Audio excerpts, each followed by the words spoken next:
الحمد لله رب العالمين والصلاة والسلام على رسول الله صلى الله عليه وسلم. ما أنت تاريخ تاي شنت بيش الكواد لبض كونية صدقية لواقن وحدوني أنا هذا كجاه الله أما كتحسيني قيل الكتمي محمد عليه الصلاة له وحاله كل انتي سكما مجال الله سبحانه وتمرك هراء إهلكي يا قرابتي يا صحابتي وكتعسيرين أنا نوحنا الجريدة سوين عضو تطقوا ضد كيجي وشعب كيجي عيدا كقرن كتمرد السودان اللي هو حويان ضدكو كيجي ضد كانل ساسا نكسون هاي أرين تاسو أرين بريرة مهين وضياشا بيشا وكذا شيء وحيلت شو جين فيتي تليها عيدا كقرن كتمرد السودان لان سريع قاسنا في سماعي ثاني markay ka soo dareereen arrinta iyagoo nabadgelyada magaalada iyo arrimaha ka wada hadlaya ayaa arrintaas u dhacday aad baan wax weyn ka tacsiinayna waxaan u sheegaynaa dadka iyaga jecel ciidankooda iyo nabadgelyada jecel yaa nabadgelyadeena la inaga khalkhalin waagi bareeba qof uu dhimanaya horena uu dhintay dubna way u dhiman doonaan geeridu waagi bareeba way dhacdaa ilaahay baa inagu xukumay oo qof waliba uu dhimanaya laakiin yaana ina gelin caadifad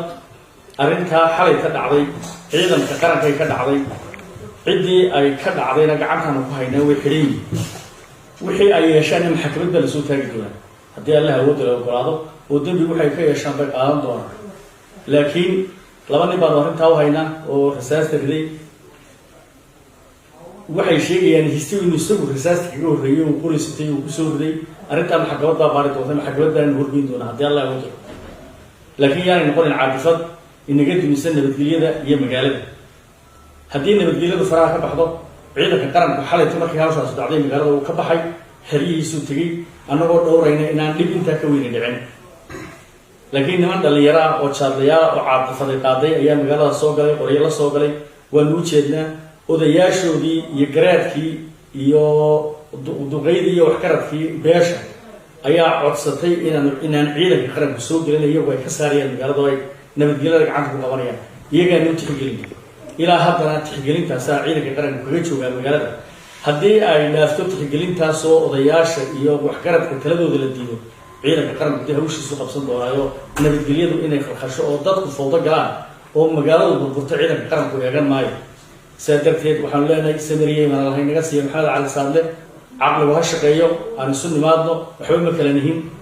ciidanka qaranku waa ciidankiinii waa dadkiinii waxaan leeyahay ciidanka nabadgelyada ha lala ilaaliyo. Assalaamu calaykum waraxmatullaahi wabarakaatuh.